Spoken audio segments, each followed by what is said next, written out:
बिस्मिल्लाहिर्रहमानिर्रहीम। अस्सलाम वालेकुम। 9th class. आज हम फिजिक्स के चैप्टर 4 का क्वेश्चन सॉल्व करने लगे हैं 4.3। देखते हैं 4.3 की स्टेटमेंट क्या है।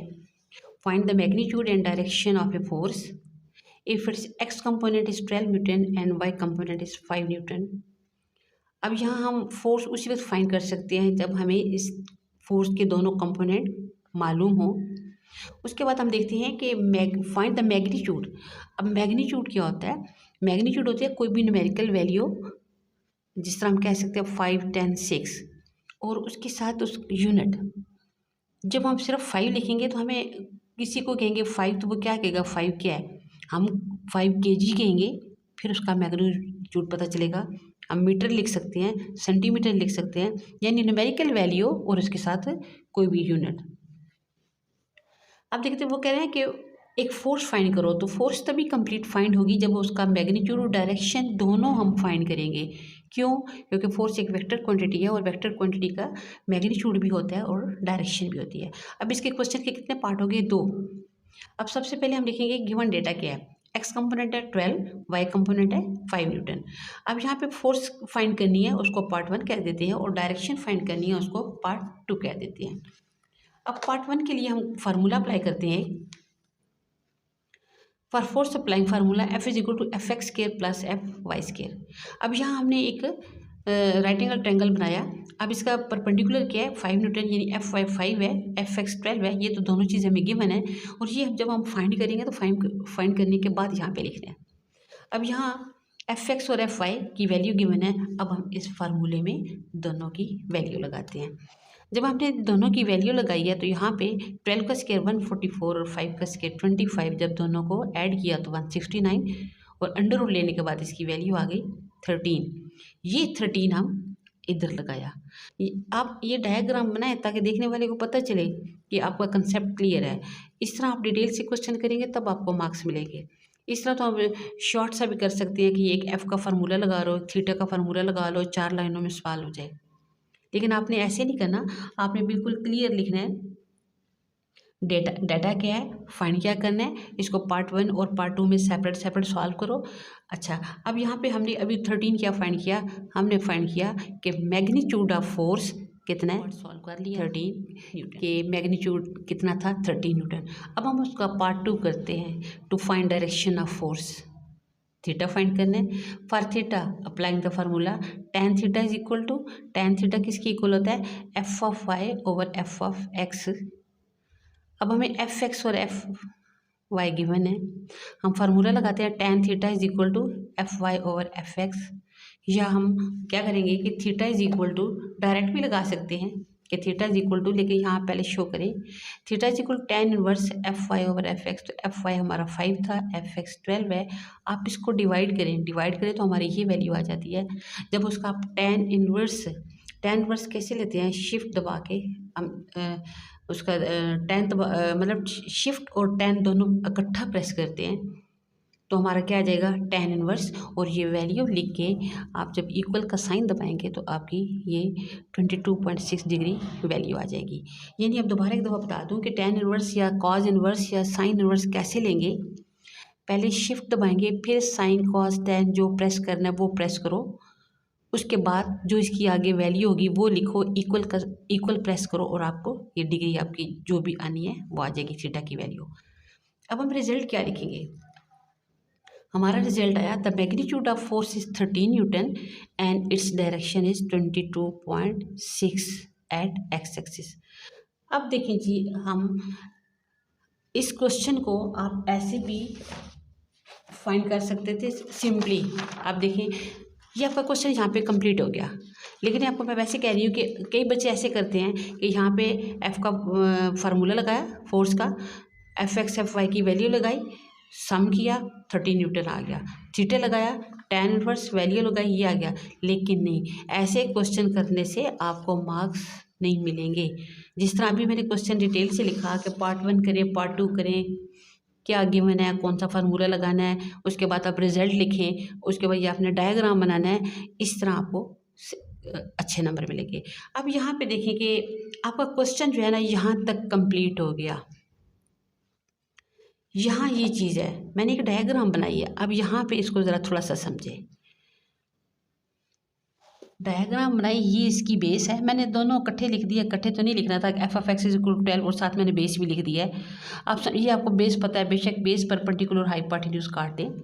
अब यहाँ पे देखें, ये 12 था, ये 5 है, ये 13 है। ये आपके क्वेश्चन में नहीं है, ये मैं आपको वैसे समझा रही हूँ। क्यों समझा रही हूँ कि लाजमी नहीं होता कि tan इनवर्स ही लें, यानी थीटा फाइंड करने के लिए tan इनवर्स ही लें। आप tan इनवर्स भी ले सकते हैं, साइन इनवर्स भी ले सकते हैं, कॉज इनवर्स भी ले सकते हैं, और तीनों सूरतों में आपका आंसर सेम आएगा। ठीक है। अब देखो यहाँ पे आपको पता है, अब अभी इसको ना भूल जाए। आप यहाँ पे देखें, एक यहाँ अब इसको भूल जाए, आप समझे कि ये हमारा अभी नहीं है। अब यहाँ देखें कि tan थीटा आपको पता है क्या होता है, परपेंडिकुलर ओवर बेस 5/12। साइन होता है परपेंडिकुलर ओवर हाइपोटेन्यूज। कॉज होता है बेस ओवर हाइपोटेन्यूज। ये तीनों चीज़ें आपकी समझ में आ गई हैं, यानी tan साइन कॉज किसके इक्वल होता है। अब आप देखें कि आप इसको अब भूल जाए। ठीक है, इसको अब क्या करें, बल्कि यहाँ से क्या हुआ कि theta is equal to tan inverse, ये आ गया। Theta is equal to sine, दूसरी तरफ जाके साइन इनवर्स, ये आ गया। कॉज, थीटा सेपरेट करना है तो कॉज दूसरी तरफ जाके क्या हो गया, इनवर्स। जब आप tan इनवर्स लेंगे 5/12, अभी मैंने आपको बताया क्या कि इनवर्स कैसे लेना है, शिफ्ट दबा के tan दबाएं, शिफ्ट के बाद साइन, शिफ्ट के बाद कॉज। अब देखिए, जहाँ शिफ्ट के बाद जब 10 दबाएंगे तो 5/12 आपकी ये वैल्यू आ जाएगी। जब साइन इनवर्स लिख के 5/13 लिखेंगे तब भी आपकी यही वैल्यू आएगी। जब आप कॉज इनवर्स लिख के 12 और 13 डिवाइड करेंगे तो तब भी ये आंसर आएगा। मेरा मतलब ये है कि आप याद ना करें कि हमने tan ही लेना है।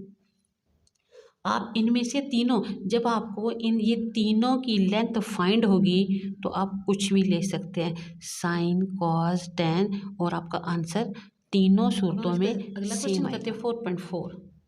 A force of 100 Newton is applied perpendicularly on a spanner at a distance of 10 centimeter from a nut. Find the torque produced by the force. अब देखिए, हम यहाँ पे पढ़ते हैं कि स्पैनर, पहले तो देखते हैं कि स्पैनर क्या होता है। स्पैनर एक ऐसा इंस्ट्रूमेंट है जो कि किसी भी नट को खोलने के लिए यूज़ किया जाता है। अब उसके बाद कहते हैं यहाँ पे कि डिस्टेंस ऑफ 10 सेंटीमीटर फ्रॉम नट। अब हमने एक चीज़ को खोलना है, एक चीज़ जो जिसको खोलना है हमने, वो यहाँ है। हम यहाँ से फोर्स अप्लाई कर रहे हैं, चीज़ खोलनी यहाँ है, यहाँ से हम फोर्स अप्लाई कर रहे हैं किसी भी इंस्ट्रूमेंट से। तो हमारा यहाँ से और यहाँ तक जो डिस्टेंस होगा वो उन्होंने दिया हुआ है कि 10 सेंटीमीटर, और इसको हम कहते हैं मोमेंट आर्म। ये हमारा मोमेंट आर्म होता है जिसको हम एल से डिनोट करते हैं। दोबारा देखें कि एक तो बात है कि स्पैनर क्या है। स्पैनर किसी भी ऐसा ये इंस्ट्रूमेंट है कि किसी नट को खोलने के लिए यूज़ होता है। दूसरा क्या है कि हम देखो किसी नट को खोल रहे हैं तो बिल्कुल ये नट यहाँ है नट, और यहाँ से हम फोर्स अप्लाई कर रहे हैं। ज़ाहिर है जो स्पैनर होगा उसकी लेंथ भी तो होगी ना, वहाँ से हमें ऐसे पकड़ के जो हम इसको खोल रहे हैं, तो जहाँ फोर्स लग रही है और जहाँ से लगाई जा रही है, तो इन दोनों के दरमियान जो डिस्टेंस होता है उसको हम मोमेंट आर्म कहते हैं, और उसको हम एल से डिनोट करते हैं, और वही हमें गिवन है 10 सेंटीमीटर। हमने फाइंड द टॉर्क। अब टॉर्क क्या होता है कि टॉर्क कहते हैं टर्निंग इफेक्ट को, कि जब हम फोर्स लगाएंगे तो वो चीज़ कितनी टर्न होगी उसको हम कहते हैं टॉर्क। अब हमें डेटा क्या गिवन है कि फोर्स है 100 न्यूटन, मोमेंट आर्म क्या है उसको हम एल से शो करते हैं 10 सेंटीमीटर। ये सेंटीमीटर है तो उसको हमने क्या किया कि 100 से डिवाइड किया तो 0.1 मीटर। अब हमें रिक्वायर्ड क्या है, टार्क। टार्क क्या होता है, टर्निंग इफेक्ट।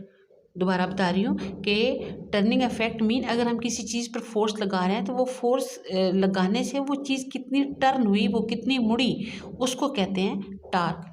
अब उसके लिए फार्मूला क्या है, torque is equal to force multiply length. अब कैलकुलेशन करें। अगर आप सिंपल लगा देंगे कि हमने टार्क फाइंड करना है जी, टार्क इज इक्वल दिस यहाँ पे वन, लेकिन अगर आप यहाँ पे शो करें कि गिवन डाटा क्या है, रिक्वायर्ड क्या है, फार्मूला क्या है, कैलकुलेशन है, आप ऐसे लिखें तो ये ज़्यादा बेस्ट होगा, तभी देखने वाला आपको अच्छे नंबर देगा। तो अब टार्क इसके बराबर फोर्स मल्टीप्लाई लेंथ, तो फोर्स हमारी कितनी थी 100, लेंथ हमारी कितनी निकली है अभी 0.1 मीटर, दोनों को मल्टीप्लाई करेंगे तो हमारा आंसर आ गया, टार्क कितना आया 10 न्यूटन। आप बल्कि बेशक नीचे लिख दे रिजल्ट क्या है, या रिजल्ट ना लिखें ऐसे ही लिख दे torque is equal to 10 newton metre answer. ये हमारा रिजल्ट आया किसका 4.4 का। इंशाल्लाह अगले वीडियो में अगले क्वेश्चन करेंगे। अल्लाह हाफिज़।